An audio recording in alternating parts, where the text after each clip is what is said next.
Alrighty, so today I'm going to be doing my deep dive on Qi'ra Green. Many of you already know that I've done some videos on this leader in the past, both for set 2 and set 3. Although some cards have changed between those two sets, I do recommend you check those out if you're looking for even more strategy on this archetype. But today I'm going to be focusing on the new version of Qi'ra, which uses the new base from set 4, Data Vault. Before we get going, please hit that subscribe button, and if you're interested in some more content from me, including live deck updates, do check out my Patreon as well. Alright, we got a long table of contents, going to be a lot of stuff to cover. I'm going to be doing a little bit of an explanation about what it is to play blue-green villain. That's kind of an archetype in and of itself. I'll talk about why I choose to play Qi'ra as the leader for that archetype, and then also mention a couple other leaders that you can use to play with blue-green villain. Then we'll talk about the base, Data Vault, and the other base options, 30 Health Green and Energy Conversion Lab. Those are the two that I have made videos on in the past, so if you're interested in some, like a full video about ECL or 30 Health, you can check them out. After that, it'll be the deck list and breakdown, and then we'll talk deck strategy, which will include managing the leader ability, managing the flip turn, navigating the early turns, a little talk about a card, Childsen, which pops in and out of these lists sometimes. I'll talk about the main interaction and their uses, a concept called bridging, which is, well, we'll talk about it when we get there, and then we'll also talk about the sideboard for the deck. And after that, it'll be matchups. I'm going to be talking pretty thoroughly about 7 different matchups that you can encounter. They're probably the most common matchups you may encounter. And finally, we will wrap up with some other considerations or other cards that may pop into this list in the future. All right, what is blue-green villain? Well, blue-green villain is essentially a control deck that I often refer to as a soft control deck because it's kind of closer to a mid-range deck than it is to like a hard control Bossk Blue style deck. It is filled with units. It is not just an event-based one-for-one removal style deck, and it aims to win not like on turn 15, right? It tries to bridge to powerhouse green units like Maul, Vader, Reinforcement Walker, and then capital ships as well to kind of close the door. The main pillars of this archetype include ramp, overwhelming barrage, and then blue removal, which I think the highlight there is Power of the Dark Side. It's kind of the best of the blue removal in my opinion. But ramp, this is a ramp deck. It's a very important part of this deck. You play resupply, you play super laser tech in these decks, and it's a main avenue towards winning. And then overwhelming barrage might be the single most powerful card in this deck, one of the most powerful cards in the game, period. And this is the archetype that usually does OB the best. All right, why do we use Qi'ra? I've been very high on this leader since it basically was revealed in set 2. I think at this point, most people think this is probably the best leader for the blue-green villain archetype, but it's not the only one you can play, and I'll talk about the ones you can use after. But why to use Qi'ra? Well, Qi'ra as a leader is essentially a giant event. Like when she deploys, right, she halves all the health of everything in play. It's a major board control tool, especially in conjunction with, overwhelming barrage, which is basically always a board wipe. If you can pull that off, flip barrage, a huge tension point for this deck. But she also presents the ability to establish board control early because her flipping into a board that doesn't include 4 power units means she can usually free kill any of those units, buff herself up into a 7 or 6 power unit, which then can further trade into the board. It's also a leader that can one-for-one trade most other leaders in the game because unless the opponent's leader has more than 8 health, she will put them at less than 4 or 4 or less and be able to trade into them. She can value trade a lot of leaders, like even Quinlan, right? Because Quinlan only has 3 power. But I do suggest not focusing only on her ability to trade into leaders. I deploy this leader before opponents deploy their leader a ton of the time because it lets you really fight for that board early. And I think as the power level of cards in this game has increased and aggressive decks have become so much more efficient in the early game, Qi'ra's ability to fight for that early board tempo has far superseded the ability of other leaders in these colors to in like power level. I think you play other leaders in blue-green and you notice that you fall behind much more easily than you do with Qi'ra, and she also, you know, has that insane synergy with overwhelming barrage. All right, other leaders, I keep talking about it. So Director Krennic, I very much think this is a good leader. Unfortunately, I think his best shell is also blue-green, and he's also a 5-cost leader, and I think Qi'ra at this point is just better at basically anything that you would want to do with Krennic, including beating aggro decks, even though Krennic has Restore.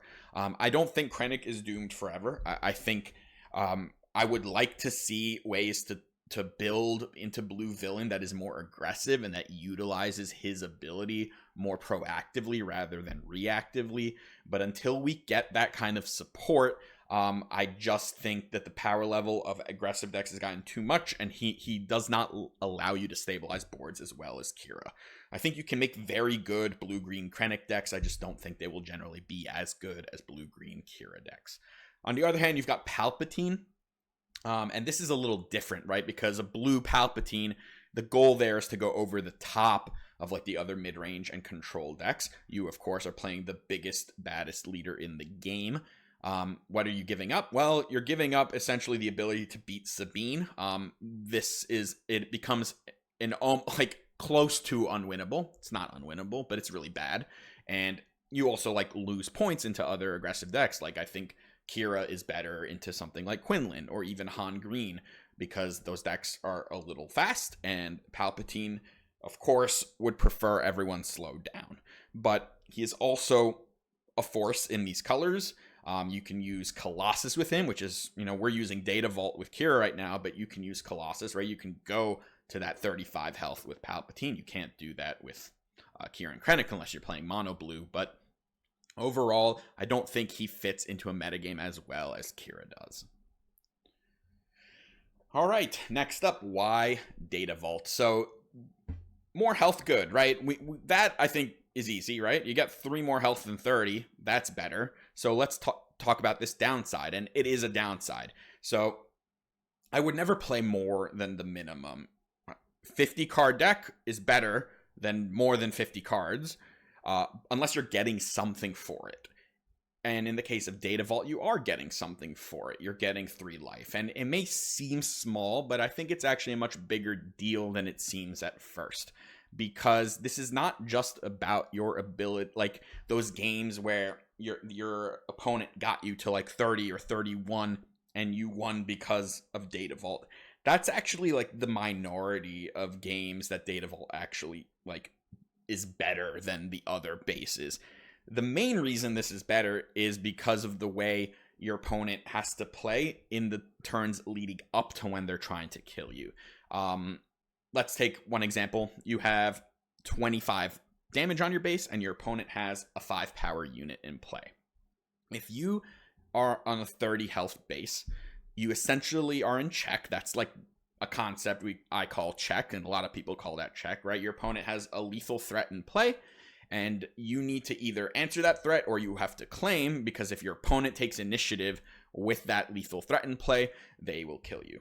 Well, when you have 5 life left and your opponent has a 5 power unit, you're in check, but with Data Vault, you now have 8 life left, and all of a sudden you're not in check.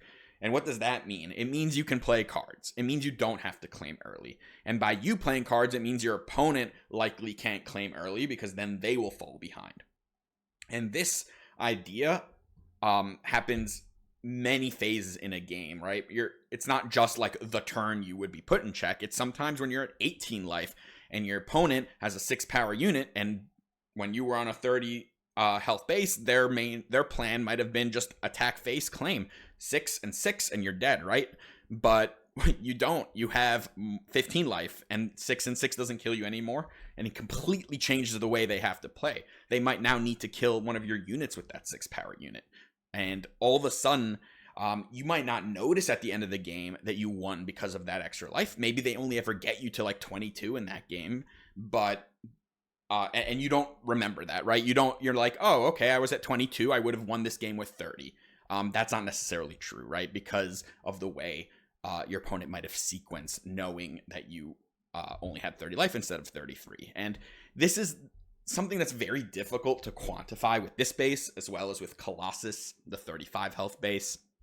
It's not something that is easily like proven that it's working or not working, but it's more of a vibe check.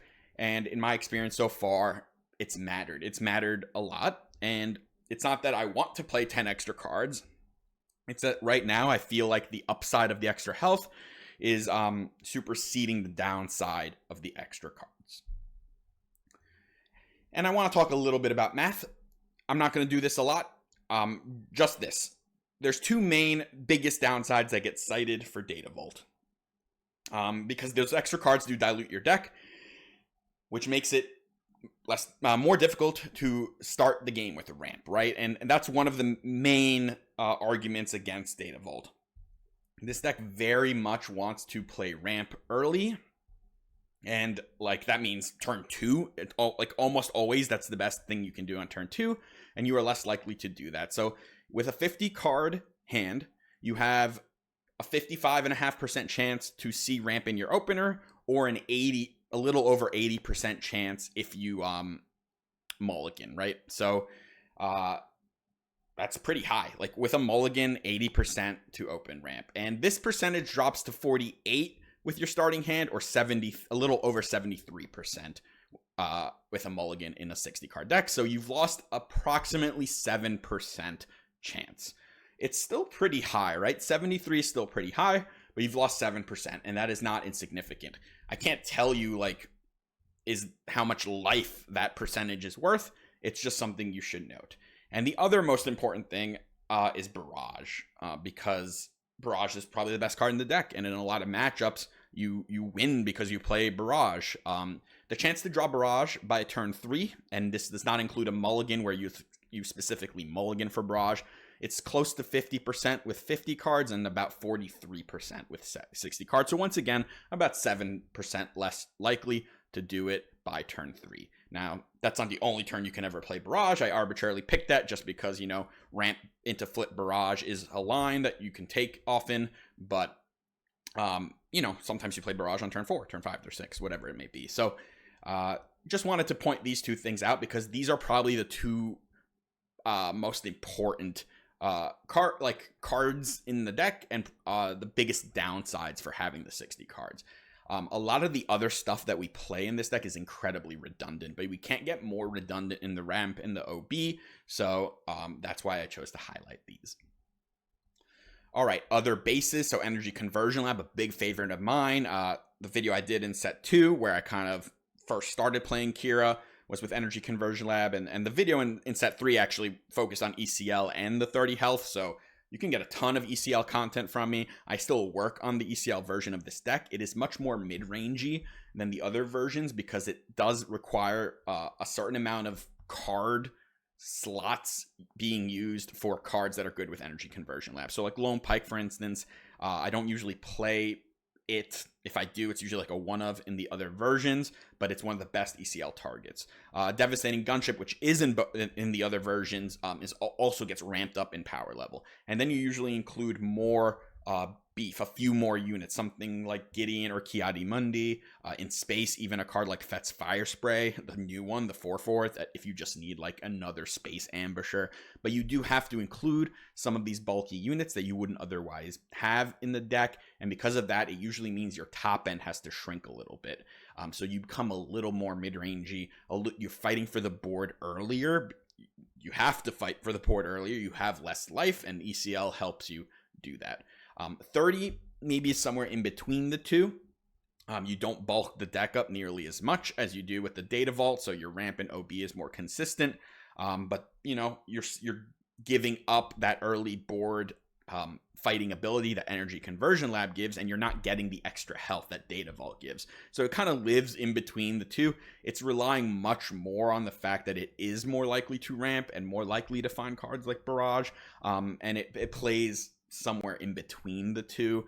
I'd say it's likely even closer to the ECL version than the Data Vault version, because it does need to play, like, fight a little quicker, right? And the other deck can just try to, like, hang on a little more. But, you know, in the end, they're all kind of similar soft control decks.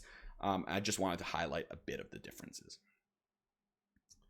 All right, here's the deck list, the sideboard. You'll see it a little later. We'll talk about it. Up the top, we got 12 turn 1 plays. This is a deck that doesn't always need to play a card on turn 1. The best thing in almost every matchup to do is start with a Dr. Pershing, but I really like Hilo Bonds in some matchups, like Quinlan, that doesn't have 1-drops usually to ping it, against Sabine, where it can contest. And, you know, when its downside is bad, it's bad. You don't have to play it. It's great for it to pop out of Darth Vader. Like, it's the only way you can go wide with a Vader in this deck. Pike Sentinel is just a core cheap Sentinel, and Inferno 4 is my choice for, like, the last 2-drop, but there are a few other slot cards that you can use there. I'm playing a couple Death Troopers and a couple Phase 3 Dark Troopers. These are powerful Vader pulls. That's almost always what they are, but Phase Trooper does allow you to play, like, an early Sentinel, and sometimes on the 4 resource turn, you can sneak a shield onto this guy. If your opponent attacks and then you play it and shield, it can be pretty powerful. Super Laser Tech and Resupply 3-ofs. Yeah, no questions there. And a great part about Super Laser Tech in this deck is that Qi'ra can kill it herself if you need to, which does come up a ton right now because a lot of decks are just not playing units on the ground in the early turns. And then I've added a couple perimeter ATRTs. I'll talk about Lieutenant Childsen later because this is kind of sitting in a slot that he would be in. And I think the thing about the ATRT is the floor is higher because it always has 5 health, and Childsen won't always. As far as the removal package, 3 Power of the Dark Sides, 2 Fell of the Dragons, 2 Takedowns, 2 No Glories, 1 Rivals Fall. That's like the 1-for-1 removal package. I'm comfortable with that. I think some of that can be played around with. Maybe if you want the 3rd No Glory, which I will have in the sideboard, but could play that in the main deck. Fells and Takedowns. I mean, we're playing Takedown here as a 4-cost card specifically because we sometimes don't ramp and we need to be able to play a 4-cost card. And that and Perimeter ATRT do help you a bit in the games where you don't ramp. All right, next up we've got Vigilance. It's the 6-cost card here. It shows up on the 4 slot, but 3 of. You're a 60-card deck too, so, like, milling does become a bit more of a possible game plan for this version of Qi'ra than it does in other versions. Like, by milling, I mean defeating your opponent's deck with Vigilance, right? So it's not really something that's ever been part of my game plan for a Qi'ra deck, but Vigilance with a 60-card deck does allow that. But it's mostly like an anti-Sabine card that also comes up in some other matchups where you really need a heal, but it is pretty flexible. I've used all modes of this card to be to efficiency. Devastating Gunship, one of the biggest gets for Qi'ra in set 3. This card is fantastic with her, even without Energy Conversion Lab. Her flip often sets up kills for Devastating Gunship. It can kill some really annoying units. Think L3 and Crafty Smuggler.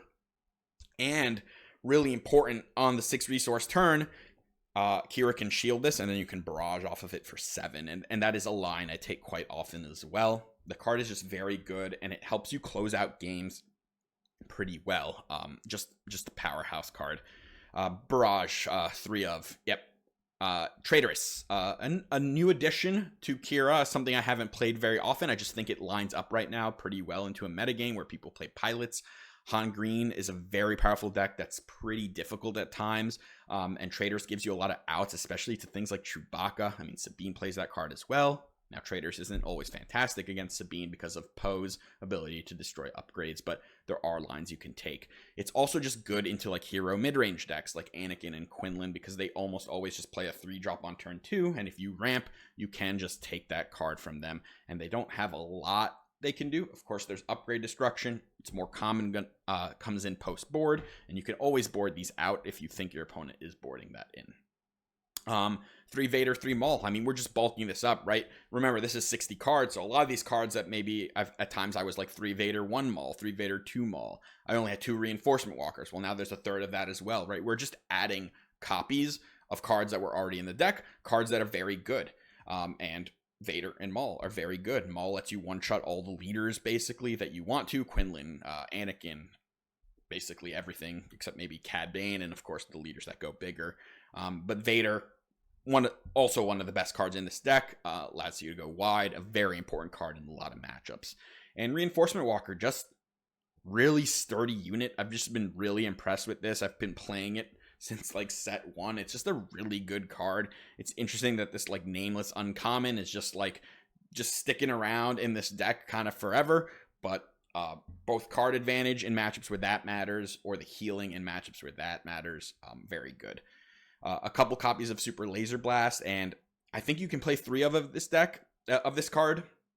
And my teammate John and Maddie, who played a similar version of this deck at the Richmond sector, and John, who made day 2, had 3 Super Laser Blasts. I don't think you have to go down to 2. I'm just trying it out right now with only 2.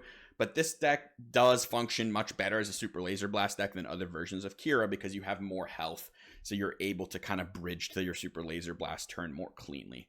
And we're capping this off with 2 copies of Avenger and 2 copies of Devastator. There are closers.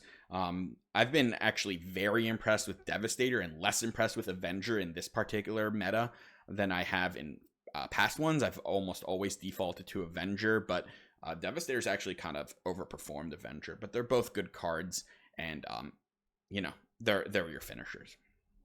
All right, so let's talk about the leader ability. So this ability is really powerful. Now, it has kind of 2 applications. There's an early game application to it, and then kind of a late game. So in the early game, something like Hylobon Enforcer, of course, you get it into play. It's a 1-drop. You can shield it. It's a 3/2 with a shield. Very good into some aggressive starts from Sabine, especially if they go into like a ground start. It can be good into Quinlan starts because they don't have pings, so you just get to like bash into them a little bit. That shield can also be used with things like Pike Sentinel and Phase Trooper in the early game. So, we do try to ramp on turn 2, but it doesn't always happen. If we're able to sequence a way where your opponent attacks you maybe with their ground unit first, then you play a Pike Sentinel, then you shield it, you've kind of built yourself a Village Protectors, which is a very good card in Heroism. You can kind of do that the turn after with your Phase Trooper. Talked a little bit about its synergy with Devastating Gunship. It's of course tremendous in setting up powerful barrages where you can turn it into a 5/3 on the 6 resource turn and then barrage off of it. It also just works in a way that lets Qi'ra put early aggression into units into opponents' bases with that gunship. It works really well with there's situations where your opponent has a space unit and you can shield the gunship, bash into that space unit, and then actually shield that gunship again after and turn it into a 7/1. So that's a lot of utility there. And then of course you have all its power in that mid to late game where you just have big units that you shield, right? Your Vader comes in, it ambushes something, maybe you're on your 8 resource turn, then you can shield that Vader after. You can throw shields on your Reinforcement Walkers, your Avengers. It's a very good breaker in a lot of matchups. One thing I do recommend you very much pay attention to, it's especially important against other blue decks that have removals such as Takedown in them or Perilous Position, anything that checks your health. You don't always need to shield, right? If you have let's say a Maul, 7/6 Maul, and your opponent isn't presenting any sort of way to kill that with damage, you might not want to shield it, right? Because it puts it into takedown range. That's just one example, but this is true of a lot of situations. Other really important things you can do with this is protecting your capital ships from things like, Bossk Blue, for instance. A way it can get through a Relentless would be with Palpatine, right? Dealing 6 to it, and then maybe with Perilous Position. But of course, none of that damage-based removal can work if you have the ability to sequence shields on it. So it has a lot of power in the late game as long as you pay attention to your breakpoints on health, and it has a lot of utility in the early game on sentinels and on things like Hilo Bond and Devastating Gunship. It's not something you throw around all the time, but it is really important. And I mentioned it with Super Laser Tech as well. The ability to self-kill your laser tech is really important to set up flip turns, especially when you don't have anything to attack with that super laser tech. And it does also do a really good job in kind of churning actions. I will mention one very important synergy that doesn't work here, but with the energy conversion lab, when you play with Lone Pike on the 5 resource turn, you can ambush with that Lone Pike. If he survives, which he basically always does, and he'll lose his own shield if you've used that ability, but afterwards you can then Qi'ra shield it with that extra resource before you flip Qi'ra to then heal it back to full, right? So anything with the shield, you have to remember, will heal to full when you flip Qi'ra. There is sometimes like a downside with that with Hilo Bond Enforcer. If you have that 3/2 shielded unit and you're going to flip Qi'ra, you turn it into a 1/4, which can be good, but it can also be bad if you needed that unit to be able to deal 3 damage to something. But there's a lot of power to this ability. It's kind of situational, but there's a lot to do with it. All right, the flip turn. So this is the bread and butter. This is kind of why we play this leader. It's one of the most powerful flip effects in the game, and it's attached to a 5-cost deploy leader, which is fantastic, right? Like, you don't usually see powerhouse flip effects like when played effects on these cheap leaders, but you get one, and this is a giant removal, right? It doesn't kill anything, but it makes you be able to kill basically anything, and there's a lot of play to this ability. And we'll talk a little bit about it matchup specific when I get to the matchup sequence, but don't focus on this just being like a leader that flips after your opponent's leader with the hope that you get to trade with that leader. It happens, and the ability to do that is really important because it makes your opponent play around it. But what's so fantastic about this ability is the fact that, first of all, we're playing in a blue-green deck. You can obviously do this on turn 3 very often, which means you can flip this leader into pretty anemic boards and clean up with it. You can get often 2-for-1 card advantage just off this leader, maybe even more when Overwhelming Barrage is part of your sequence. It sets up gunships, it sets up Death Troopers sometimes, sets up any of your units from just bashing into your opponents. You can hostage leader sometimes if you're able to create a 7/1 off of this attack, right? If you attack into a 3 power unit, and then your opponent basically has to spend their resources dealing with you, which is fantastic because we like when our opponent slows down and interacts with Qi'ra, because we're like a turn away now from Vader and Maul, because that's usually happening on the 6 resource turn. So this is one of the best bridging abilities in the game.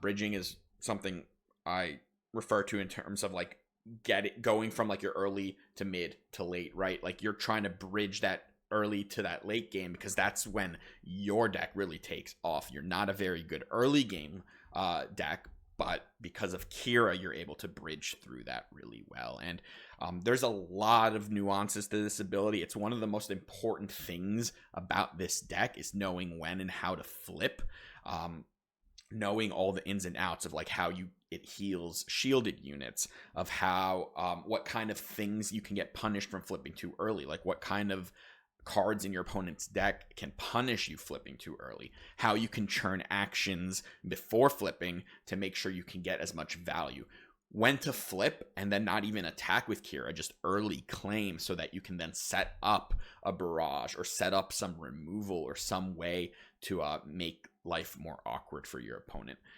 But that's not something I'm going to be able to explain right here. We'll definitely talk about some of it in the matchups, and then a lot of it is just going to come down to practice and figuring out all your opponent's lines and how they line up into what you're doing with the Qi'ra flip. All right, so let's talk a little bit about the early turns. There's not a lot going on. Basically, the best card you can play in almost any matchup on turn 1 is Dr. Pershing. You get so much card advantage off of this guy. You have a ton of health, so you have a ton of time. It's not what you don't need to worry so much about, actually, because you're playing Qi'ra, is early game board stabilization. There are matchups, of course, and Sabine is one of them, where you want to be contesting board as early as possible. But even against things like Quinlan or Anakin, I often don't really care what happens on the first 2 turns. If I'm not playing Pershing, I often don't even want to play a unit. I'll just want to play either ideally ramp on turn 2 and then just like aim to like stabilize the board with a powerful flip turn with a 5 resource card like Traitorous or Devastating Gunship or Barrage. So in these early turns, we do want Pershing. If we don't see it, there's matchups where you can skip turn 1. There's of course other turn 1 plays like Inferno 4 if you want to fix your hand. Just remember, these other cards, Pike Sentinel and Inferno 4 specifically, don't often trade 1-for-1 with any of our opponent's units, so they can present card disadvantage, and in some matchups that matters a lot. Now in some matchups it doesn't, and those are the ones you want to play it, but you do want to keep it in your repertoire, the ability to decide to not play a unit even if you have one in your hand. But that basically all is moot when you have Pershing in your hand, and even against Sabine, Dr. Pershing can be a powerful turn 1 play, and he's very important too when you have Super Laser Tech in your hand. I mean, the synergy there is obvious. You can kill your tech and ramp. It basically turns a Super Laser Tech into a resupply that draws a card, but it's also even more important because when your opponent doesn't give you units to attack with Super Laser Tech, being able to kill it without using a resource is really important. We can do it with Qi'ra, but that costs 1, which means we can no longer play a 5-cost card on turn 3. We have to first spend a resource, and Pershing allows us to just go into our flip turn with 5 open resources, which lets us do things like first action Traitorous or first action Devastating Gunship. Very important.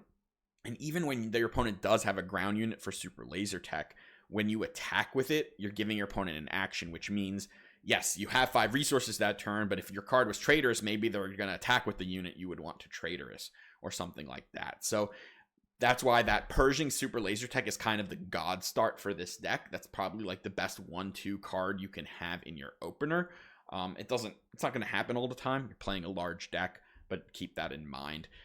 Other early things we're doing, right? Power of the Dark Side, especially against decks that sometimes play Chewbacca. You might need to do Power of the Dark Side against their turn 1 play, like if it's a Han putting a Falcon down or something like that, and then just aim to ramp on turn 3, which this deck is not punished as much as some other decks, because if you ramp on turn 3, you still have a Qi'ra flip, which means you kind of have removal that turn. Qi'ra is removal, so you don't like just punt a whole turn just by ramping on turn 3 instead of turn 2. And ramping on turn 3 is something I do quite often against Sabine, because you still get that Qi'ra flip to match the Sabine, which means you kind of brick their Darksaber as long as you're able to wait for Sabine to either attack or for Sabine to equip the Darksaber. You just don't flip before, but more on that later.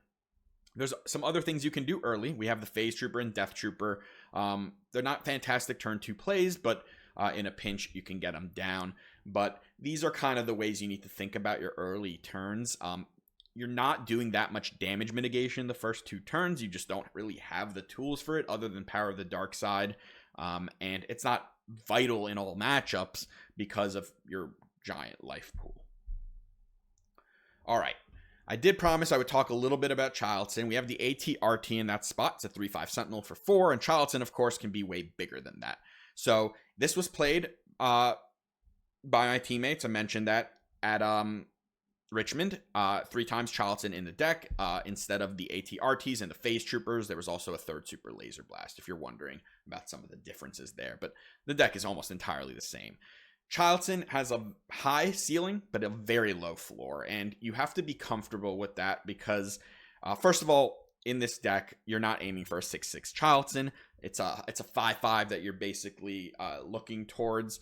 Not only are you often playing a card on turn 1, especially in the matchups where Childsen is good, like Sabine, but you are also just a heavy green deck, so it's often not possible to completely empty your hand. There are a lot of situations where you end up having this bricked, like if you draw runner green cards the turn you are playing Childsen, like turn 3, you can get punished pretty hard. I don't love that. Like, I remember those times way more than I remember the times where I do get to play a 5/5 Childsen.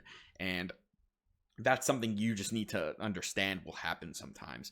The other sort of downside here is when you have this in your hand, you are, especially in the matchups where you want it, like Sabine. I mean, primarily this guy would be in the deck because you want to bolster your Sabine matchup. It means that you need to more aggressively resource your green cards. Now, of course, you can't resource a barrage in that matchup, and even resupply you really want to ramp. Now, it's okay to have one green card. You play resupply on turn 2, you get to play Childsen on turn 3 and give him a shield. That's fantastic if it lines up. But again, you do get punished sometimes for having to just resource every green card you draw, and then get into some situations where you draw double green cards, and it's just a brick. So ATRT definitely has a higher floor. It's just always a 3-5, and the most important number there is the 5 on the health. A 4-4 Childsen is not nearly as impressive. It gets a lot of other things that you don't want getting through it will, like even from Quinlan, a 4-drop plus Tarkentown will kill it all of a sudden. Out of Sabine, a K2 can get through it if it needs to, right? It can use that ambush. You know, that's not the end of the world. We don't hate that, but all of a sudden the Sabine leader can attack into it without dying, so they might be able to just get through it with some units, or like a fleet lieutenant on any of their units can get through it. And that's true even when it's a 5-5. So like, we're never in that situation where we get, well, I can't say never, but usually not getting a 6-6 Childsen in this deck. And that's really like the powerhouse version of Childsen, where you see that much more often in something like a Bossk Blue deck. But I think there's a lot of merit to this card. I'm trying the version now that goes like Phase Troopers and ATRTs for just consistent back-to-back Sentinels, instead of like hinging so much on the power level of Childsen. All right, let's talk a little bit of the interaction. So Super Laser Blast, we got a couple here. I think I very may well go back to 3 copies of Super Laser Blast. You have more time to stabilize when you have this life pool, and it makes rebuilding after Super Laser Blast more acceptable, because in situations where Super Laser Blast in like the 30 or even the ECL version, you use it, right? But maybe you're already at like 18 or something, and then your opponent plays 2 units, and like, well, you're just like at it again. Big problem. But when you're at 18 and you have 15 life left, and you're able to get a nice Super Laser Blast, you have way more time even after they play a couple units to then stick your powerhouses, right? Your follow-up Vader Maul or your Avenger. You're going to have more time to kind of get going after the Super Laser Blast. And that's why I think it's so much better in this version than it's been in other versions of Qi'ra. No Glory, a huge new addition to this deck. Now, it's just better Vanquish, and I don't think Vanquish was ever a fantastic card, and I don't think No Glory is like some giant crusher, but it just is important right now, primarily because of Chewbacca. It gives us outs to Space Unit into Chewbacca. Between that and Traitorous, we have ramp into 5-cost play that really punishes a Chewbacca start. And that is a very important thing. When you have these cards, you no longer need to do that Power of the Dark Side on turn 2. You have options, right? You have those 2. You, of course, have Barrage, which a lot of decks, that wouldn't be good enough to kill a Chewbacca unit. But because we have Qi'ra to have all the health and then Barrage from the ground into space, you have more outs for that really obnoxious card for this deck. So 2 No Glories are in this deck, 3rd in the sideboard, 2 Traitorous. These are all cards that are good against that. Of course, No Glory also has implications against Ruthless Raider and K2, both that have very powerful when defeated effects against us. And it's just more 1-for-1 removal. It kills everything and anything except leaders. Barrage, you know, I don't know what more I can say. It's good early, especially with Qi'ra. It's good late. It's often like the thing that ends a game after you stick a capital ship and your opponent's just doing their last hurrah, getting a bunch of units in play. You wipe the board with only 5 resources, and you still have a bunch left over, and that is a wrap. We're playing a couple takedowns. This is mostly here because our ramp percentages have dropped in the 60-card version. We need a little more interaction in cases where we don't ramp. So it's just a nice little utility card. It doesn't trade even on resources mostly, because it is often used to kill 3 cost units. But, you know, it is what it is. We need it sometimes. And Fell the Dragon, you know, it's great. Fantastic in like mirror matches and against like hero mid-range decks like Anakin. It's just a powerful card. It's more useful than No Glory in a lot of situations because that extra resource is very impactful. It lets us double event in situations that No Glory doesn't let us do. And I think being part of your practice and part of getting better at this deck is managing your hand in a way that lets you double play 2 cards in one turn, because a lot of the time hands can get really clunky if you're not resourcing efficiently.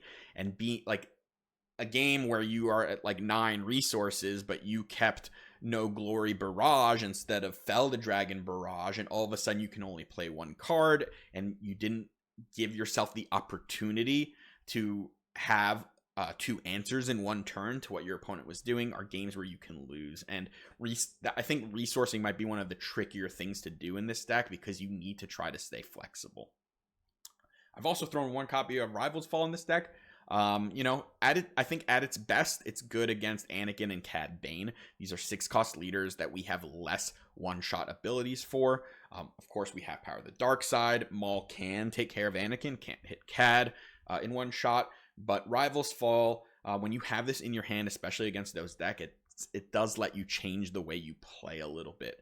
I don't think the card is fantastic. It could theoretically be the 3rd No Glory, but I do like the Miser's copy of this.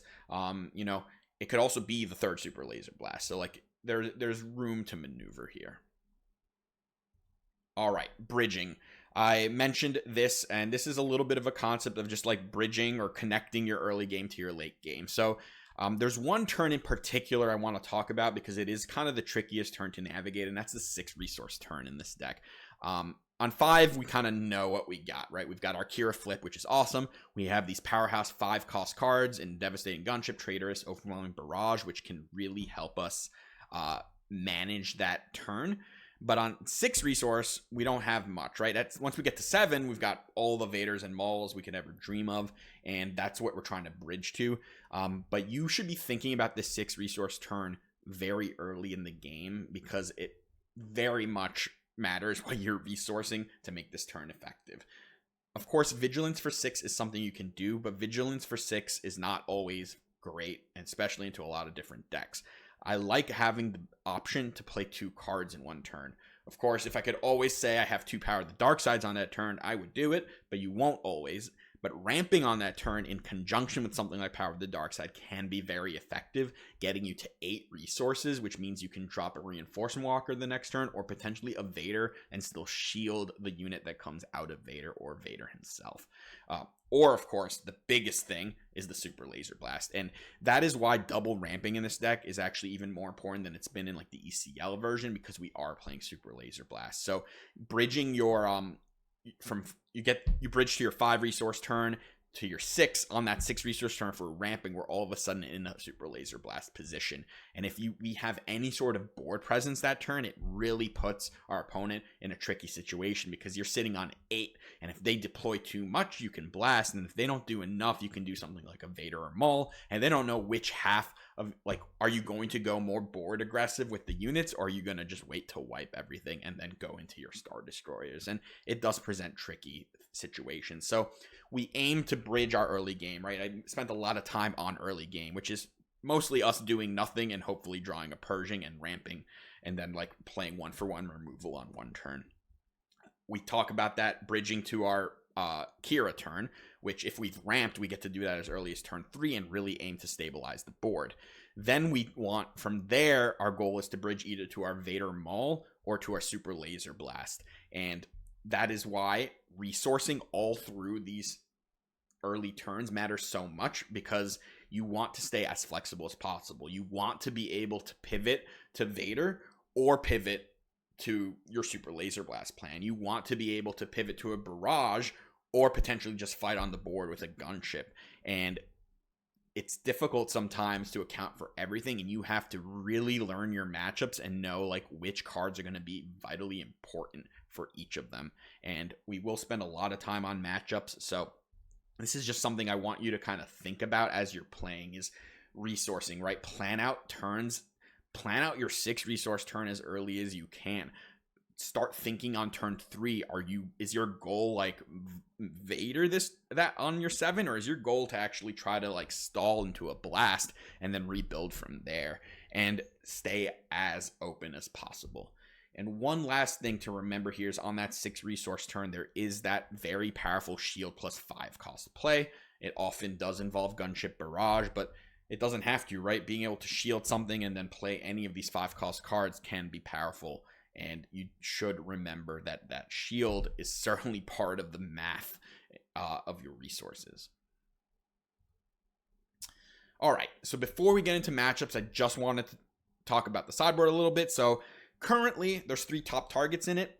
We'll see. I'm not like sold that this has to be a 3 of.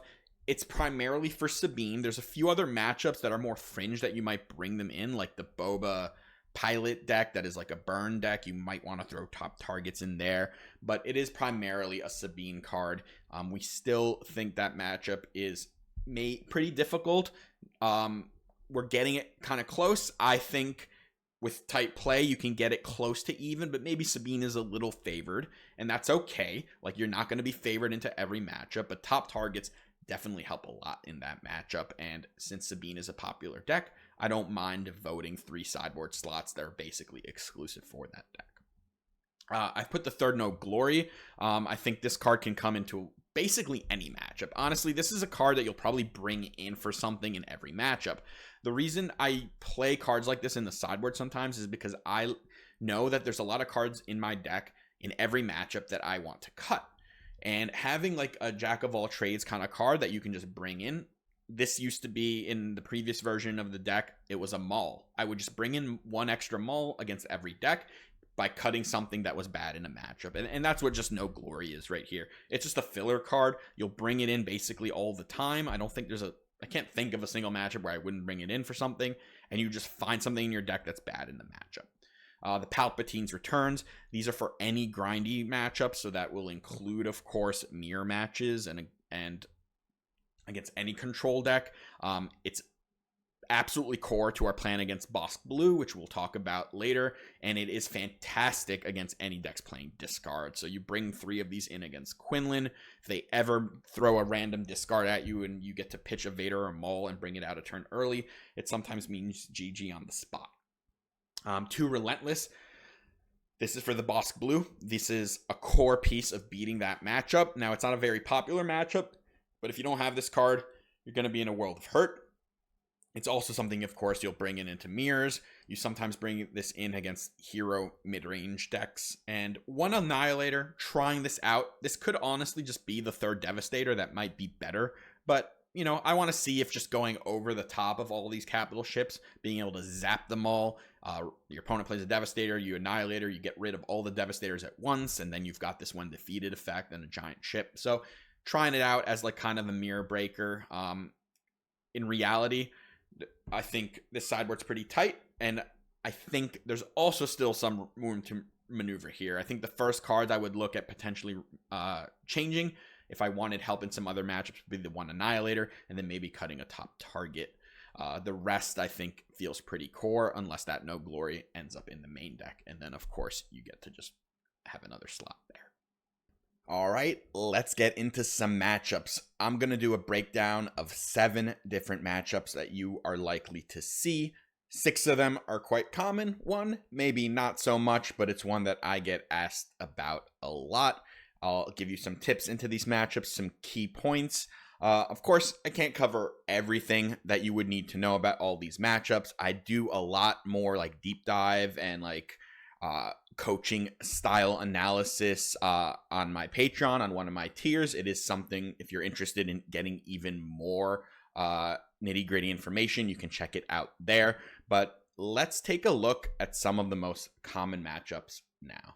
So Quinlan Tarkentown, that or Sabine, probably the most played deck at most events, at least for the near future.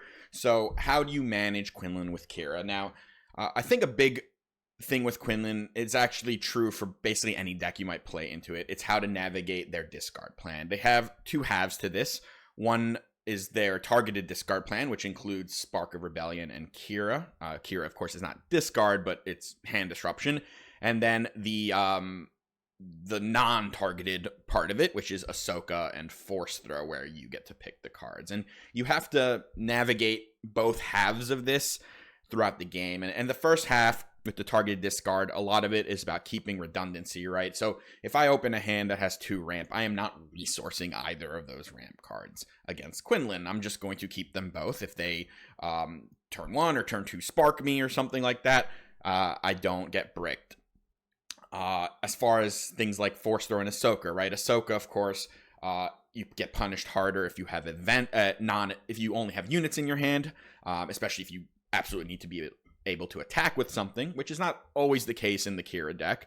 And then Force Throw, of course, you want some low-cost cards, and that's Hilo Bond actually really shines in that regard. Not only is it a pretty good unit you can play in turn 1 against Quinlan, because Quinlan doesn't typically play 1-drops to ping it, and even if they did ping it, you could just shield it.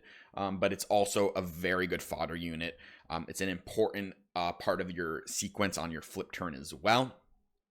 So you need to be able to navigate both halves of these. The games you lose into Quinlan are the ones where they are managed to make your hand awkward, and then they can kind of keep advantage on board, because of course, like with most decks, you will be behind in the early game. Now, your top end is absolutely no match for Quinlan. If you are in a reasonable position going into like your 7 resource turn, it's very difficult to lose this matchup at that point. But Quinlan, what it's trying to do is make it awkward for you. It tries to make your flip as least impactful as possible, and it does have a lot of ways to do that. And then from there, it tries to escalate through its hand disruption and its ability to play like multiple aggressive units at a time. All right, so the discard plan, we kind of know what Force Throw does, right? Like if you can clear the Force unit, that's obviously something you should do. Otherwise, you want to keep some cheap units. How do you navigate your flip turn here? So there are some punishes, but not a ton. One thing you should note, so I talked a lot about how being able to kill a 3-power unit with Qi'ra is really nice, right? You get to leave a 7-1 behind. It's not as great into Quinlan as it is into a lot of matchups, because, for instance, if you flip Qi'ra and kill an Ahsoka and you have a 7-1, and then Quinlan takes initiative, it can lead with something like a Plo Koon and just kill your Qi'ra without even needing to attack it. So I actually try to prioritize leaving my Qi'ra at 2 health, attacking into 2 power units, and Quinlan does play a lot of those, like Sabine, Crafty Smuggler, L3, right? So there are units that, Guerrilla Soldiers is another, right, that a lot of Quinlans are playing. So there are a lot of ways to keep your Qi'ra as a 6-2. Not only is that great against Plo, but I mentioned that Hilo Bond, holding that in your hand for Force Throw, it means that often Quinlan's next play might be like Force Throw, especially if they were able to stick an Ahsoka into play, because most likely you don't have a 1-drop. But if you are able to hold that 1-drop for that counter play after you have a Qi'ra as a 6-2, and you brick their Force Throw, you probably just win the game on the spot at that point. All right, other key things. Ramp into things like Traitorous. It's very powerful there because almost always they're playing a good 3-drop unit. The worst one for you that they could play is Guerrilla Soldiers, because it's not a particularly impressive Traitorous target, but if they play like Red 5 or Ezra or Cassian, those are all good hits. Devastating Gunship as a follow-up to your Qi'ra flip, or sometimes you can do it preemptively because they have things like 2/2s with shields, and you can just clear those. Sometimes you want to just play the gunship after you flip, so you don't put your gunship into Tarkin Town range. And that's the other thing that you need to navigate here, is how to best play around that Tarkin Town. Early game, if you play a Pershing, a lot of the times the Quinlan will be forced to Tarkin Town it, and I feel fine with that.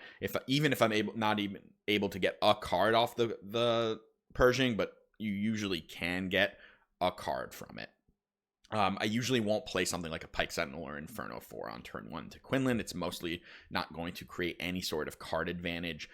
If I absolutely have a terrible hand and I need to find something, then that changes a little bit. Inferno 4 can help with that. Once you've gotten to the flip turn and you're able to kill a unit with Qi'ra maybe, and then another thing with either Gunship or Traitorous, and of course there's the situations where you just like flip Barrage and kill like 3 units. You just need to get through that Quinlan flip turn, which isn't too bad most of the time.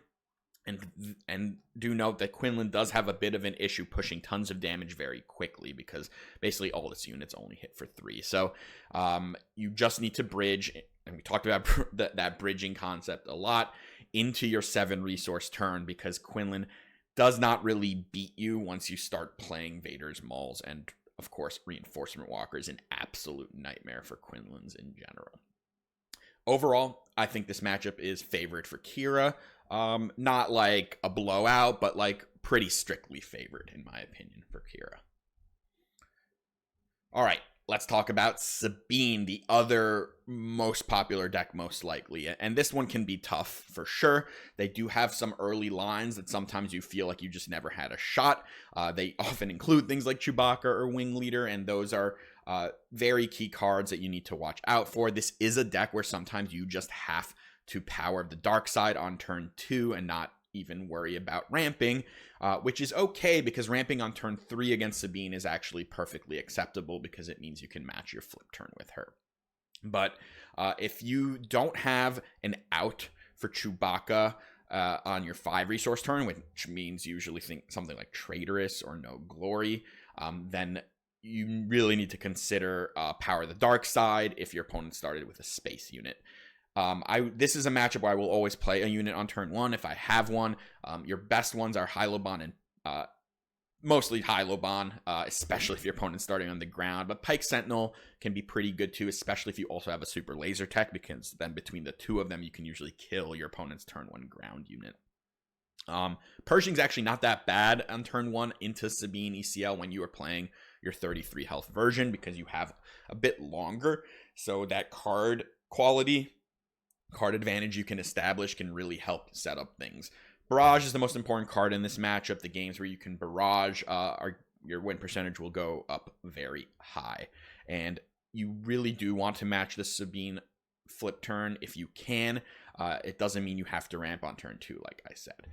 Playing around Darksaber. So here's a big reason you want to be able to match the flip turn with Sabine is the Darksaber. And what you need to realize here is that when Sabine flips with 4 open resources, you don't want to just immediately flip your Qi'ra, because what will happen is you'll do 2 damage to the Sabine with the Qi'ra flip, but then they can equip a Darksaber, and now they are at 5 health, and your Qi'ra can no longer trade into Sabine. So what I would typically do when Sabine flips is just pass, because then if they do Darksaber, you can flip, deal 4 to the Sabine, and now you can trade. So that's one thing. The other thing is if they then attack with Sabine, of course, then I will just flip, let them play a 4-cost card. If it's a K2 ambush, that's fine. It means Poe and Wrecker aren't getting an ambush. If they just play another unit, then potentially you can attack into Sabine and just clear her. And in a lot of cases, and something I really want you to remember, is very much okay to not attack with Qi'ra and just claim if it means you will have initiative going into the next turn.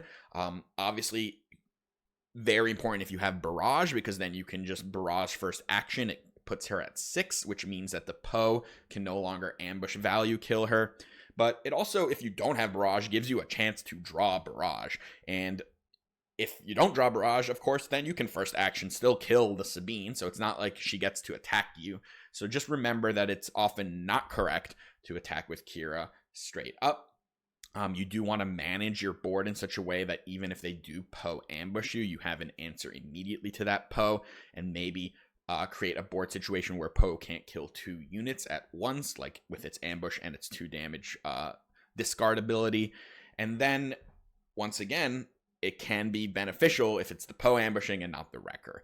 And the last thing we need, so we talked about like Chewbacca and Wing Leader, how those can create like very early dangerous situations for you. And Traitorous, if you're gonna play it, you gotta get rid of that unit as soon as possible because of Poe. And then we talked a bit about navigating the Darksaber, and the last thing is managing the ground, because that's where like the game kind of ends. And there's a lot of situations that after the flip turn, if I'm able to set it up, especially if I have a gunship, that I try to just avoid the ground.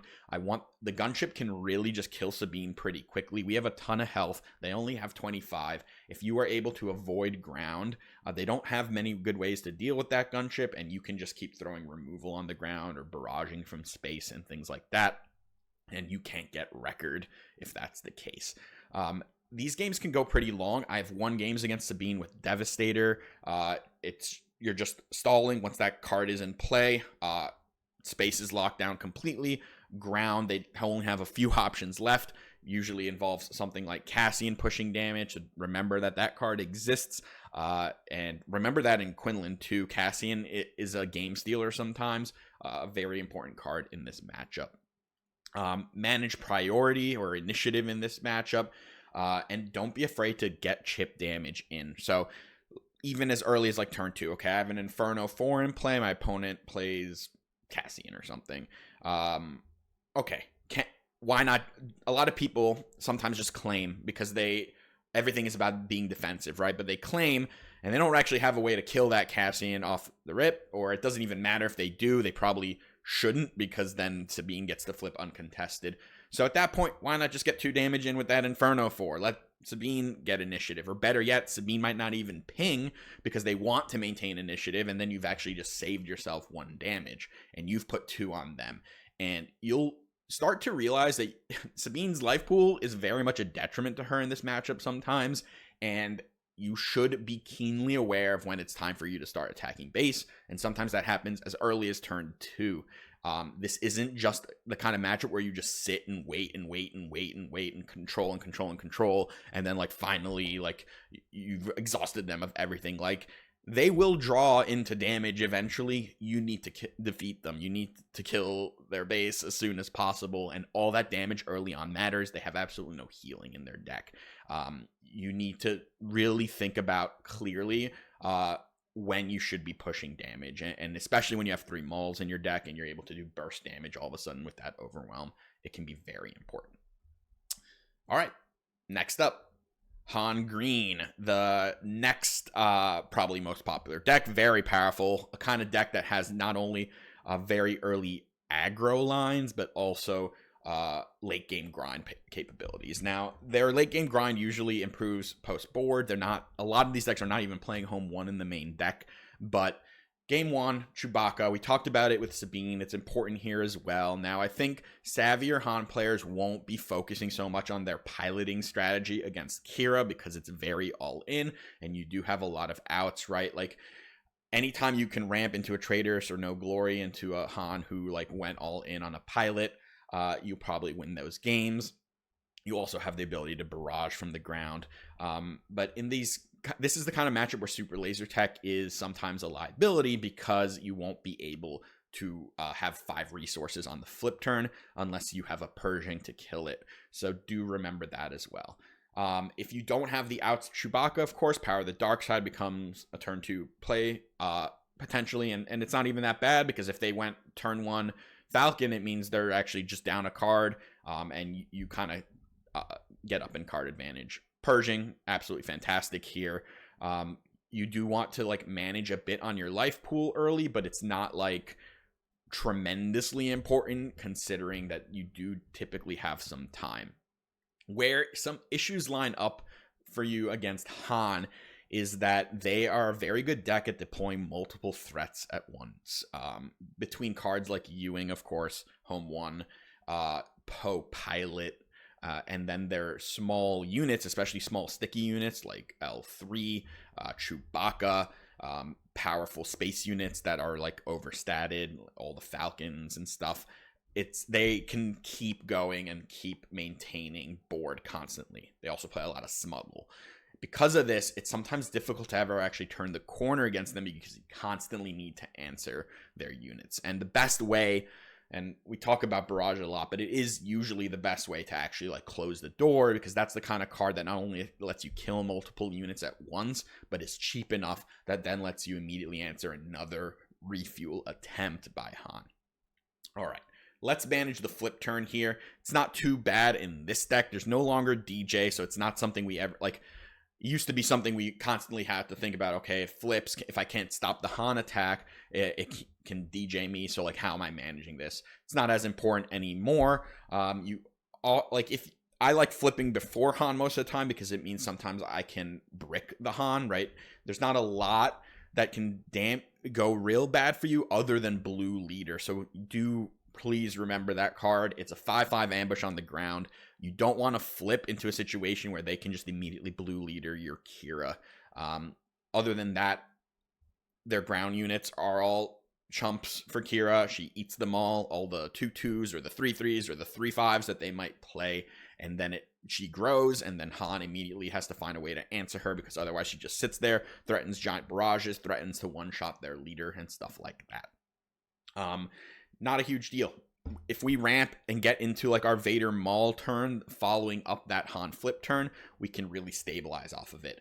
Another key thing about Han, it's sometimes better to just kill him after the turn he flips, so that you can do it first action, and then you lock him at 6 resources that turn, because if he dies that turn, he cannot use his ability.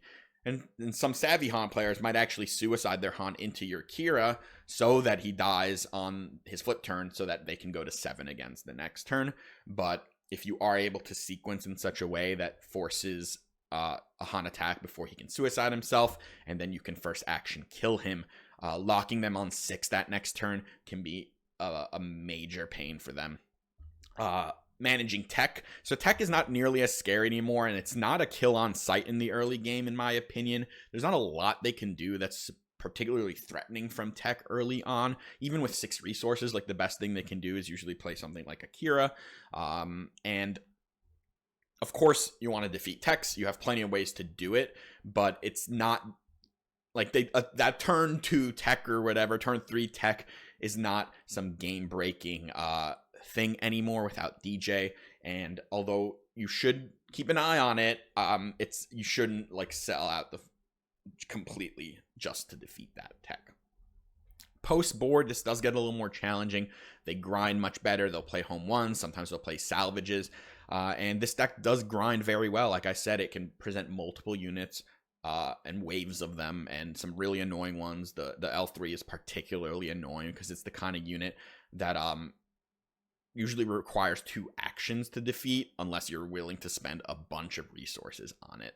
So keep that in mind as well. And like that's where managing that life pool becomes really important, because if you're at like 25, it's a much different thing than if you're at 20, and you're able to like not worry about a turn of getting attacked, so that you can set up some very powerful future turns. This deck will ramp sometimes on turn 1 or even turn 2, and those can be tricky, especially if you don't. Now you're gonna ramp more often than them, but there are games where they resupply and you don't have ramp, and you know you're on the 4 resource turn. They're creating a 7 resource turn with their Han flip, and those don't look great. And I don't have much to say about that. It's not an auto loss, but those happen way less frequently than you ramping. All right, that's what I got on Han. All right, the next one on the list is Cad Bane Tarkin Town, and there are some similarities into the Quinlan when it comes to managing Tarkin Town itself, but there are a lot of differences as well. So first of all, something you do want to at least consider is the turn 1 Bazine. That actually can be pretty annoying sometimes. It's a better play than like turn 1 Spark out of Quinlan. I don't think hero decks should be sparking on turn 1 most of the time into Qi'ra, but it's different when they're actually playing a unit like Bazine into you, which can then also represent a McClunky target and something like that. And Bazine hitting something like a ramp can really set you back. And what Cad's trying to do is just kind of remove everything you play so that you can't stick a unit, you can't get good trades with your units, including your leader, you can't set up barrages, and then they kind of escalate from there. And they have more ways to kind of interact with your Qi'ra flip. For instance, McClunky is the biggest one. If you flip into it and you have no other units in play, McClunky does one-shot her, and that's a big deal. Forlom, of course, can trade into her. Now, I don't think that actually is that bad for Qi'ra most of the time, but if you are forced to flip a turn later and Bossk can come down, that's much worse, right? Bossk can just value kill her. Basically, you're managing the early games at turns the same way you would do into something like Quinlan. You're just trying to establish either a Pershing or ramp. If you don't have that, you might want to just clear board with something like Power of the Dark Side. It's at its worst against Bazine, which is another reason where Bazine turn 1 can be pretty annoying. But if you can set up a good Traitorous or a good gunship, you can really start to escalate from there. And Cad does come online a turn later than a lot of other leaders, right? It's turn 6, so you do have a little more breathing room there. Cad Banes don't push tons of damage, but what they do is establish a pretty good board against you if they're able to manage your flip turn with their tools. And then they'll be pushing like chunks of 4, sometimes even a 6 hit from a Zuckuss or something with a blaster, and all of a sudden they're really like clipping your damage and forcing you to make some like reactionary plays, like slamming Vaders or Mauls into wide boards. Playing Super Laser Blast is going to be a big equalizer here in some games, and this is probably the matchup where Rivals Fall is at its best, because Cad Bane is actually kind of annoying to deal with. But past that, you need to manage the pings, right? They're way less good when you have multiple units in play, and Cad Bane's whole shtick is that he becomes much better when you're not playing multiple units, and you can shut the door on this deck if you've managed your life pool through that 6-7 resource turn, because once again, similar to Quinlan, they have absolutely no way of competing with the top end that Qi'ra provides. All right, next up, Anakin. So blue-red force, sometimes they play Colossus. Usually they play Colossus, sometimes they don't. Early game, the worst thing you want to see turn 1 from them, especially when they're on the play, is a Sabine, because Sabine can one-shot a Dr. Pershing with Anakin's ability. So that's like the only thing you really don't want to see turn 1 from them. Other than that, Pershing's a pretty safe play. It makes them push into it. You usually get your card back. If they start space, that's even better. This is the matchup that maybe Traders is the best at, other than like pilot stuff, because they have just like really good units for you to steal, things like Yoda, the 3/3 shielded unit, Cassian, and they basically just always play out on curve. So you just need to keep in mind all the plus, like the ways they can trade up with units, right? Like their 3-power space units can kill gunships with Anakin's ability. It's something to remember. How their early game units can kill Qi'ra, right? Like a Village Protectors, you don't want to flip into a Village Protectors that hasn't attacked yet, right? So like you need to manage that aspect of it. It's not too bad if they have to like use their whole turn removing Qi'ra with some event. That's not usually game breaking, and you can get a lot of value out of Gunship in this matchup, particularly because it kills things like Village Protectors easily, cleans up after a Qi'ra flip, and then is very difficult for Anakin to remove with units. They usually just have to spend a whole turn removing it with an event. It can represent Barrage that one-shots Anakin, stuff like that. Managing Anakin himself, he's not going to hit very hard against you because you're not usually pushing damage, so that's not really what you need to be concerned about. But the ways Anakin usually beats you are pushing that early damage and then getting 1 or 2 hits off with Anakin and putting you into situations where your life pool is not completely sturdy, so that they can keep getting like chip damage through the rest of the end game and then maybe potentially kill you with the crate. So managing Anakin's pretty important. You have a lot of ways to one-shot him, not just with things like Power of the Dark Side, but there's a Rivals Fall in the deck, there's Mauls, sometimes Vader can one-shot him, or at least put up a Sentinel that then would prevent Anakin from killing you. So Anakin himself isn't like the way they usually win this matchup, but what you're trying to do is mitigate him from basically getting 2 free swings off at you. Your late game, once again, is going to be way better than this deck's late game, but their mid game can push a lot of damage. Childsen Dula is a pretty big get for this deck right now, because it can match your ramp, and then also just, Qi'ra can't value trade it, so it becomes a sticky unit that maybe hits you for 5 one time, or just trades with the Qi'ra, and that can be annoying sometimes. Don't have, like, you're still gonna want to ramp, so like you're not playing around that in that sense. It's just a good card for this deck, and overall I think Qi'ra's pretty substantially favored into this matchup. They do sometimes play some discard strategy stuff, force throws, sometimes pillages, things like that. Especially if you see stuff like that, Palpatine's Return is going to be really good out of the sideboard here. But yeah, just manage the crate. And a little tip on the crate endgame loop kind of stuff is sometimes you'll be in a situation where your opponent has like 1 small unit in play, and you have first action on the turn, right? And you think, okay, like, is it worth playing Avenger into this? Should I do something else? And in a lot of cases, yes, the answer is you need to play Avenger into it, because it locks the crate turn. Like, they can't respond to an Avenger with crate because you can immediately claim and just attack, right? So they need to then remove the Avenger, which then gives you another turn, right? Another, like, they can't usually remove Avenger and play Crate. I mean, if we're at that stage of the resource, it's very different. But also keep your cheap ways to interact with Crate: Fellow Dragon, No Glory, Power of the Dark Side. And if you've managed your life pool well enough, and they're forced to just like Crate into like an Avenger or a Devastator, even if you take that 9 or 10 damage, that can just lock them out of the game potentially. So that's not the end of the world. All right. Here's the one that I think is not so much of a popular deck, but I get a lot of questions about Bossk Blue. I'll preface this that I think Qi'ra is substantially favored into this deck post board. Substantially. I think once you kind of understand the play pattern here, your post board strategy puts you very much ahead. The problem is your main deck, especially the way I've built it, is pretty unfavored. Not like impossible to win. Caveat here, you don't have to play Relentless to beat this deck. It just like tremendously helps. But I do think your game one plan here is not great, and you can win it. But because I find the matchup so favored post board, there is merit to conceding game one without even playing it to give yourself time to win 2 post board games. What can happen if you play game one? Especially if you're just trying to win it, right? These games will go long. Like, you'll play, I think I can finish a game against Bossk in 20 to 25 minutes. The problem is, if you lose a 20-minute game, you now have 35 minutes to win 2, and that's never going to happen.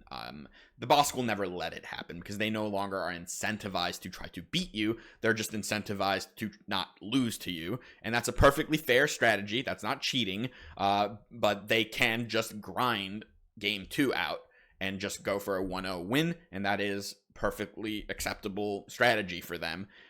What they can't do is grind 2 full games out like that, which is why if you concede game 1 and just go into a 2-game set where you need to win 2, you will have time as long as you play at a reasonable pace. And I'm not saying you have to do this. I dabble with this. I've done this before into hard control decks and won 2 games post board. I think it's a reasonable strategy, especially when your board plan is as solid, right? 3 Palps returns, 2 Relentless, and Annihilator comes in as well. The No Glory will come in. So you're bringing in 7 cards for this matchup. What's the general plan here once you are in that post board strategy? So there are a lot of games where the first unit I play is Darth Vader, and I think people sometimes get into a trap thinking that they are an aggro deck into Bossk, that like it's a similar trap that sometimes people have against Palpatine, is like, oh, I just have to play units and go face and pray. And it's not really how this matchup works at all. Basically, none of the chip damage you will do early in the game will matter. They're going to heal it off with top targets and vigilance. It doesn't do anything. All it does is put you down in card advantage and give them targets for their death marks.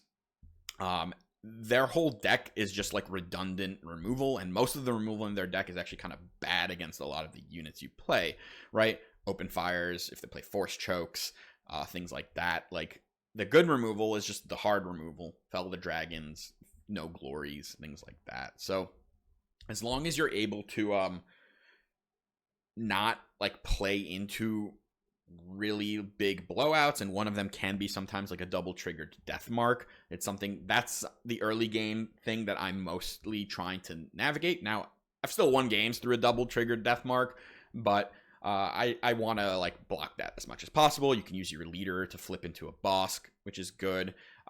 You want to trade off the unit that has the death mark if possible, things like that. The goal early on is, if you're not playing Pershing to draw cards, you're just trying to ramp and then wait until you can play a Vader. That's like honestly what a lot of the time I do. And then you just start taxing their removal with units. Like, your units are better than their units, and your units offer more value than their 1-for-1 removal. And you don't need to go that wide into things like Super Laser Blast. You just want to tax them with Vaders, tax them with Reinforcement Walkers, and keep up that way. like you're going to go ahead in resources almost always against this deck because you ramp and they don't, and you have Vaders to find more ramp. The best thing Vader can find is a super laser tech because of that, and you just keep going up the chain to get to the points where you have like 13 resources to their 10 and things like that, because it really opens up what you can do, right? It lets you play small units into big units, or lets you play a hard removal into a big unit and things like that. Yes, I haven't even like gotten to like the main spiel here, which is relentless palp return loops are game breaking against Bossk, but it's not just that, right? Like you're not just playing relentless on curve and then palps return. Now if you double ramp into a relentless and you have a palps return, yeah, like they're probably cooked at that point, because like they're gonna need to spend like, they have 7 resources, right? Like even if they can get through a relentless with like burning a card and then like a Fell of the Dragon, they've still taken 8, and then you immediately bring back that relentless and they're still like a turn away from Avenger and things like that. And that's really key, is making sure you never have your relentless killed by something like Avenger. Not too difficult to do. You have a lot of chaff units, and those chaff units that we're not playing early are specifically so that we can play them late or pull them from Vader, is also really important. So they're not just automatic resources. You do resource a bunch of them, but like it's important to have them in the deck because they offer you the ability to like churn actions, block Avengers, and in fact it matters because you don't have to play relentless. You can just go like chaff unit gunship, and like now you have a board, and now your opponent needs to like actually interact with that board. That board still pushes damage. The moment they start interacting with that board, how do they kill a gunship? They have to use hard removal on it. They don't have a lot of other choices. Like their only unit based removal for like a gunship Inferno 4 board is like Palpatine, but we have shields to deal with that as well. So they use removal. Then bam, slam a Vader, slam a Reinforcement Walker, draw a card. Then they probably have to claim. If they can't first action kill Walker, we get an attack, we get another card. If they do first kill Walker, it's again with something hard removal based, and then bam, you rebuild. But you don't rebuild by throwing 5 units into play, you just throw 1 good unit into play, and then you find a good time to sneak that relentless in, or that Avenger, for instance, if their removal was something like Palpatine, because you get just a giant value kill there. And once again, as long as you don't play into their Avengers, which is much easier for you than it is for them because they don't have a lot of units, then you are getting tons of value off of all of these units that you play. It taxes their removal wildly, to the point where you can sometimes actually become the mill deck against Bossk because they have to use their vigilance to heal and kill units, and you don't. And you also just have 60 cards in this version, and you already play the 3 main deck vigilance. Yeah, that's kind of the general game plan here, and I think it is worth practicing this a little as a game 1, because I'm not even convinced that you like that is a significantly unfavored game 1, and maybe even with like 1 relentless in the main deck, or like 1 relentless and 1 palps return, that game 1 becomes favorable, and we don't need to like give them that first game, and that's perfectly fine. You have 60 cards, you are 3 vigilance, so if they're not main decking restock, you could just be the better vigilance mill deck at that point, and they might be forced, because if Qi'ra Data Vault becomes very popular, these decks probably are forced to main deck the restock because they might not be able to win that kind of attrition battle against Qi'ra anymore. Overall, I think this is a plus matchup for Qi'ra. I know not everyone agrees with that, but just my experience, want to give you as much insight here as possible. All right. The last matchup we're talking about is the mirror / like blue-green palp. This one, you know, it can be tricky to navigate. Draw your ramp. That's my advice. It's very important. And we're managing card advantage in this matchup. And, you know, early game Pershing's really good. Don't let your super laser tech ever get traitorous in this matchup. If you can, just kill it off. That 2 damage won't matter. You'll thank me later. This is kind of actually true of any deck that might play traitorous. Don't just like always remember that card exists, because you kind of lose when they steal a super laser tech. Anyway, the card advantage stuff isn't just about drawing. It's about managing your units to create as many 2-for-1s as possible. Right, you being the second person to play Avenger to kill their Avenger is often better, right? Like if their Avenger's killing a less good unit and your Avenger's killing a better unit, that's better for you. But Still, the key stuff here usually is things like Vader, because that's creating multiple cards worth of advantage, especially if you can protect your Vader after it ambushes something, and then like their Vader can't kill your Vader, or if like your Vader can kill their Vader, that's a plus for you. Same with like the Mauls, being able to kill a unit and stick around. All very important. And it is just like an arms race sort of situation. There's a lot of bulk in these decks with Walkers, Avengers, Devastators, things like that. Sometimes the person who just has more of the mirror tech will be advantaged, but if it's just like a difference of 1 or 2 cards, I don't think that's going to be a major thing, as long as you can create as many value interactions as possible. And, you know, having more ramp is going to be very important. It just lets you churn more actions. It lets you do things like removal plus unit. And, you know, you can't really control how much ramp you draw. And those games where like one person like double or triple ramps, the other person only like 1 ramps, it can be tough to recover from that.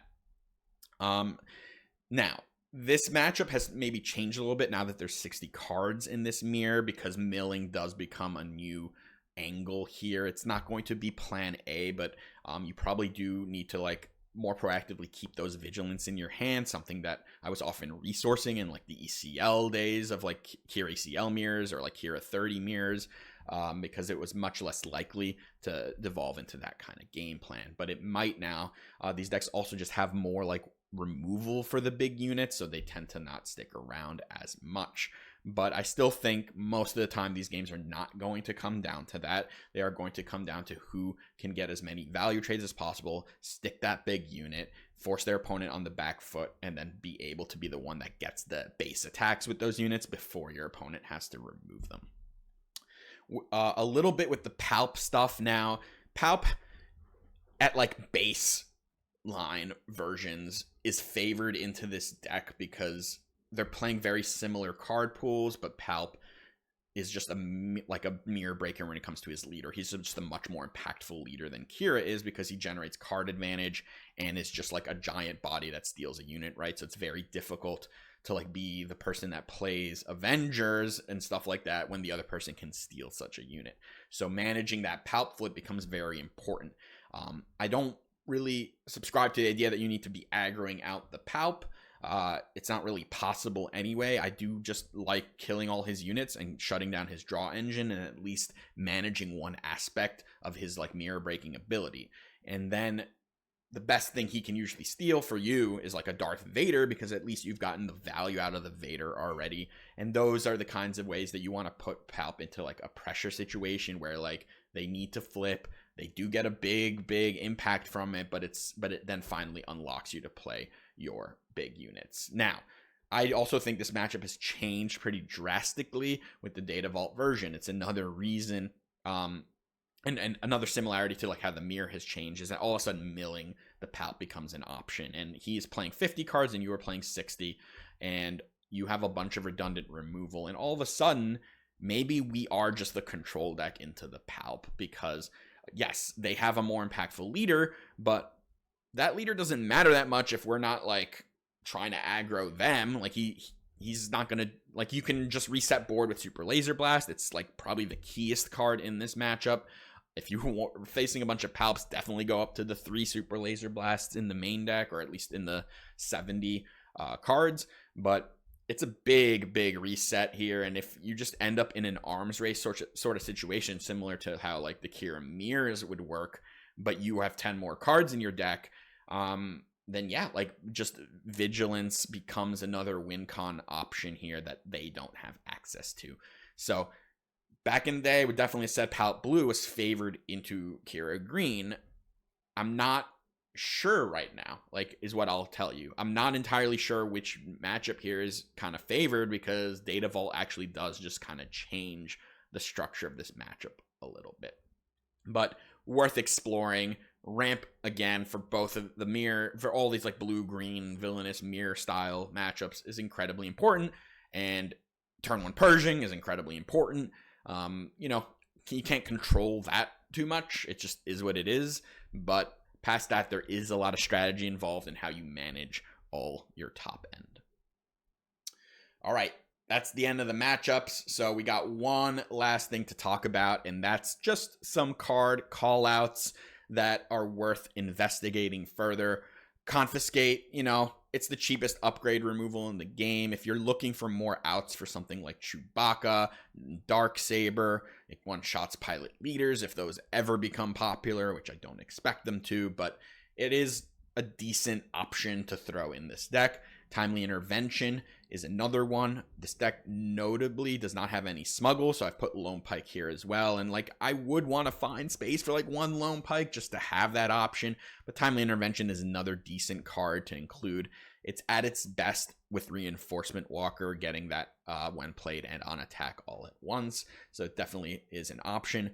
Onyx Squadron Brute is an option in the Inferno 4 slot or in some combination with Inferno 4. I think I've opted for Inferno 4 because, you know, you're a bigger deck. I think that card filtering is pretty powerful, but the heal is also powerful here. So, like, I don't know. Like, we're probably playing one of them or, like, a combination. Regional Governor is another 2-drop. Now, it's not really a great turn 1 play, although it can sometimes brick a Han player because they play so many Millennium Falcons that sometimes it's just, like, their only turn 1 play.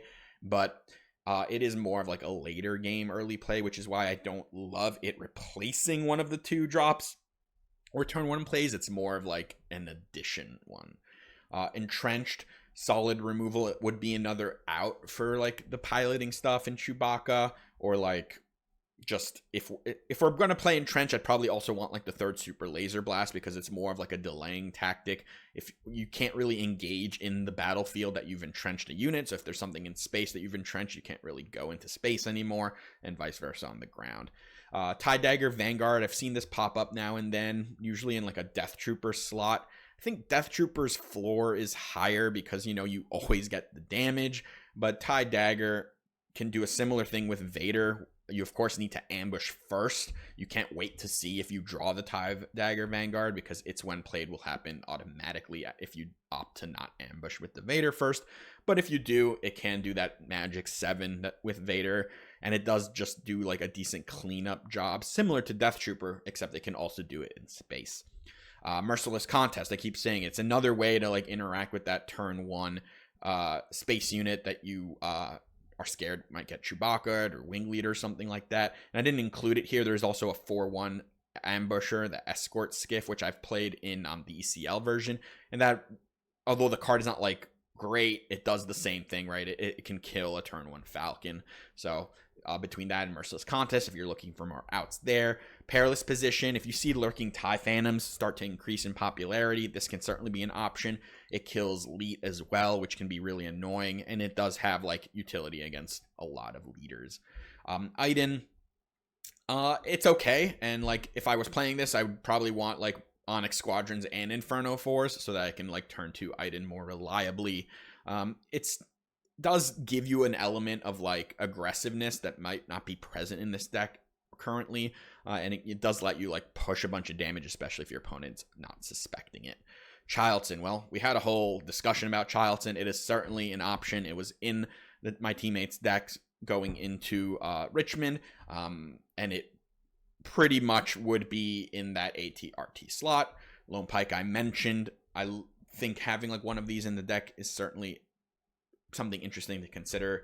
Agent Callus, if you're looking for more ways to have like a powerful flip turn, he can definitely be an addition. I actually really liked him in the 30 health version that I was running before the Django bans. Now the meta has changed in such a way that I'm not sure he's great right now, because like the matchups that we need more help in, like Han Green for instance, or even Sabine, you know, he's not going to be amazing, especially against Han Green where they play in space early on. And against Sabine, he could be decent, but we don't need that much help into like Anakin right now, which is like where Agent Callus is like really good. He was really good into mono yellow Han after a Qi'ra flip, but that deck is not very popular right now. But if you're looking for more things to do or more options at the 5 resource turn, do keep an eye on this card because it is solid. It's performed better than I thought it would, and it's not a card I played in the first few sets, but had some success with it earlier in this set. And the last card is Supreme Leader Snoke, and his main thing was that he was very good against Boba Yellow in set 2, and then like very good against Django in set 3. Now in set 4, Django's deck changed enough that Snoke was no longer like shutting the door there, so kind of didn't have much use. And right now I still think he's like a step behind something like Reinforcement Walker in terms of his overall utility, but he's still a powerful card, and it still would be an option in the future, something to keep an eye on. You know, you see Vader decks pop up everywhere and a bunch of people playing Lurking TIE Phantoms and stuff like that, then all of a sudden Snoke could become an option. All right, I hope this was helpful. Let me know what you think of this video in the comments. Let me know what you think about Qi'ra in general. Let me know what you think about the build and what kind of Qi'ra versions you're playing. I'm interested to hear it. If you're looking for updates to this deck or any other decks, they will all be on Patreon. Everything I do there, all the posts I make there is it's kind of like a master sheet with a bunch of live deck links, and as I adapt Qi'ra, you see those changes in real time. I also have like a deep dive tier there as well with more in-depth content if you're looking to really get a lot more from me. But yeah, check it out. Let me know what you think. And until next time, take care.